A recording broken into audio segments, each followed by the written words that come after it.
नमस्कार, SPT news में आपका स्वागत है। पेश है 14 नवंबर शुक्रवार दोपहर 3:15 बजे राजस्थान के विभिन्न शहरों की 15 बड़ी खबरें। 15 राउंड की मतगणना पूरी हो चुकी है। कुछ ही देर में फाइनल रिजल्ट जारी होंगे। लगातार दूसरे नंबर पर रहने के लिए 15वें राउंड में नरेश मीना तीसरे स्थान पर खिसक गए। बीजेपी के मोरपाल सुमन ने बड़ी बढ़त हासिल की है। 15वें राउंड में प्रमोद जैन भाया को 55,679, नरेश मीना को 41,396 और बीजेपी के मोरपाल सुमन को 42,255 वोट मिले हैं। अभी तक कुल 1,43,959 वोटों की गिनती पूरी हो चुकी है। अंता विधानसभा सीट पर हुई वोटिंग के बाद 12 पीजी कॉलेज में मतों की गिनती जारी है। इस बीच निर्दलीय प्रत्याशी नरेश मीना मतगणना स्थल पर पहुंचे। नरेश मीना के साथ भारी संख्या में उनके समर्थक भी पहुंचे हैं। प्रवर्तन निदेशालय ने आज शुक्रवार को दिल्ली, एनसीआर और जयपुर में एक साथ छापेमारी की। ये कार्रवाई मनी लॉन्ड्रिंग जांच से जुड़ी है, जो करीब 82.53 किलो हाईग्रेड कोकीन की बरामदगी से संबंधित है। अधिकारियों के मुताबिक 5 ठिकानों पर पीएमएलए के तहत तलाशी चल रही है। यह मामला पिछले साल दिल्ली के जनकपुरी और नांगलोई से एनसीबी द्वारा लगभग 900 करोड़ की कोकीन जब्त करने से जुड़ा है। एनसीबी ने इस केस में 5 लोगों को गिरफ्तार किया था और 4 करोड़ से अधिक नकद भी जब्त किया था। अधिकारियों के मुताबिक जब्त की गई ड्रग ऑस्ट्रेलिया भेजी जानी थी। ईडी जब ड्रग नेटवर्क और सम्मिलित हवाला लेन देन के मनी लॉन्ड्रिंग एंगल से जांच कर रही है।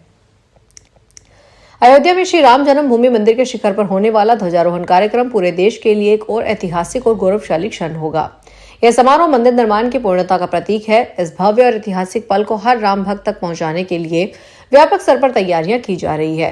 प्राप्त जानकारी के अनुसार इस पूरे आयोजन का देश भर में लाइव प्रसारण किया जाएगा। अयोध्या में राम मंदिर के शिखर पर धर्म ध्वजा का रोहण 25 नवंबर 2025 को किया जाना निर्धारित है। यह दिन पंचांग के अनुसार विवाह पंचमी का अत्यंत शुभ मुहूर्त भी है। जानकारी के अनुसार इस ऐतिहासिक ध्वजारोहण के मुख्य अनुष्ठान में प्रधानमंत्री नरेंद्र मोदी और राष्ट्रीय स्वयंसेवक संघ के प्रमुख मोहन भागवत शामिल होंगे।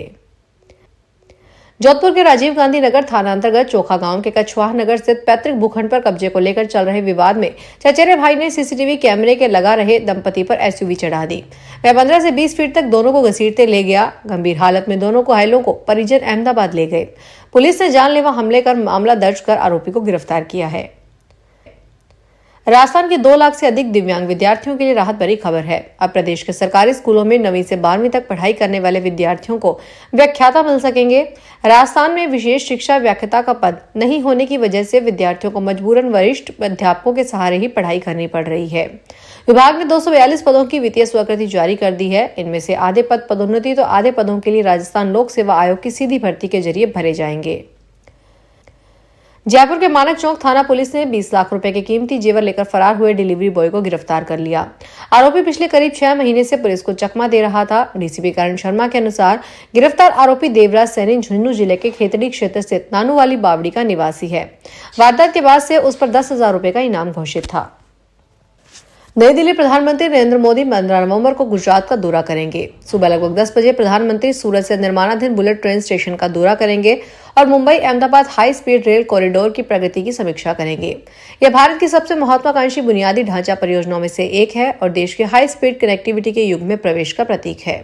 MAHSR लगभग 508 किलोमीटर लंबा होगा, जिसमें 352 किलोमीटर गुजरात और दादरा और नगर हवेली में और 156 किलोमीटर महाराष्ट्र में है। अंतर्राष्ट्रीय मानकों के अनुरूप उन्नत इंजीनियरिंग तकनीकों से निर्मित इस परियोजना में 465 किलोमीटर पुलों पर आधारित है, जिसमें न्यूनतम भूमि व्यवधान और बेहतर सुरक्षा सुनिश्चित होगी। अब तक ये 326 किलोमीटर पुलों का काम पूरा हो चुका है और 25 में से 17 नदी पुलों का निर्माण हो चुका है। पूरा होने पर बुलेट ट्रेन मुंबई और अहमदाबाद के बीच यात्रा के समय लगभग 2 घंटे तक कम कर देगी, जिससे अंतर शहर यात्रा तेज, आसान और अधिक आरामदायक होकर क्रांतिकारी बदलाव लाएगी। इस पूरे परियोजना में पूरे कॉरिडोर पर व्यापार, पर्यटन और आर्थिक गतिविधियों को बढ़ावा मिलने और क्षेत्रीय विकास को गति मिलने की उम्मीद है। आगामी माघ मेले के लिए सुरक्षा व्यवस्था को चाक चौबंद करने की तैयारी शुरू हो गई है। इस बार प्रयागराज में आयोजित होने वाले इस विशाल धार्मिक समागम में श्रद्धालुओं की सुरक्षा और निगरानी के लिए 250 से भी अधिक सीसीटीवी कैमरे लगाए जाएंगे। हाल ही में प्रयागराज मेला प्राधिकरण ने इस महत्वपूर्ण कार्य को लेकर मेला प्रशासन, पुलिस विभाग और स्मार्ट सिटी के अधिकारियों के साथ एक बैठक की है। इस बैठक का मुख्य उद्देश्य मेले के दौरान निर्बाध सुरक्षा सुनिश्चित करना था।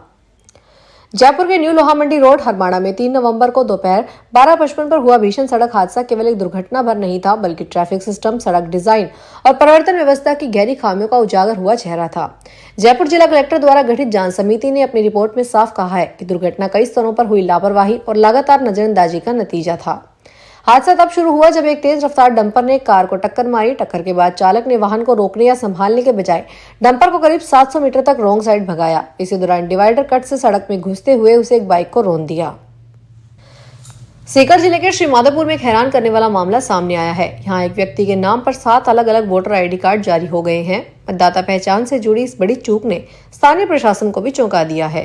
जिलाधीश और जिला निर्वाचन अधिकारी मुकुल शर्मा ने इस मामले में गंभीर लापरवाही मानते हुए संबंधित बीएलओ को कारण बताओ नोटिस जारी कर चार्जशीट थमा दी है।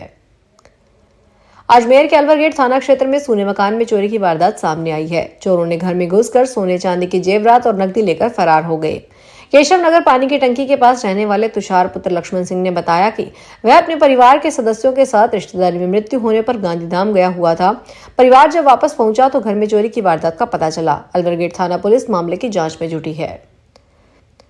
जैसलमेर जिले में मौसम ने एक बार फिर करवट ले रहा है। पिछले 4 दिनों से अधिकतम तापमान और 3 जिलों में न्यूनतम तापमान लगातार गिरावट दर्ज की जा रही है।